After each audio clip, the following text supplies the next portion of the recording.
It started out with a single airy chirp that clumsily fell as if from the mouth of an infant, gentle and imperfect, but terribly certain. And then his peers began with their far more frantic calls. The elders also took off. They thought that they might show them which edges to soften might lead in some relic way. A handful of breeds joined in total, all clashing, all colliding, and they all had their say. Their notes thickened and formed layers so muddied, so ruddied. Stacked on top of one another, their chorus broke out like a siren. And yes, I could attempt to define each call. Perhaps I could try to peel apart the sheets and make some sense and symbol of each one in singularity. But who could separate such immaculate chaos? Eventually it got so heavy that I could no longer hear the stray dog in the far-off field. I could not make out the train from over the bridge passing by the riverfront. I did not hear the crow crying around the corner. I could not hear my own thoughts if I had tried, for their calls piled up so high that they even challenged the trees.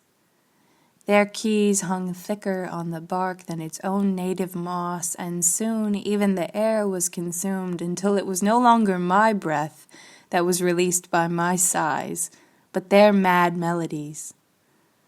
I had come to know it as rightly as I knew my own skin, my own blood, a companion to my own being. But even constancy is not constant. As the sun calmed, so did they. And without warning and without yielding, the flurry had halted. They retreated and turned their hymns back into branches, their echoes back into roots, and tucked their volumes away between the rings of the trees. The dog bark struck me, the train pressed on, the crow kept at his cry, and all of my old thoughts returned. Before long, it was as if it hadn't happened at all. The waters it had parted sealed back up.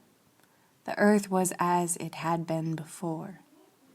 But one thing remained changed by it. It had embedded itself into my very body. It became my mindless hum, my sympathetic soundtrack, and my solace.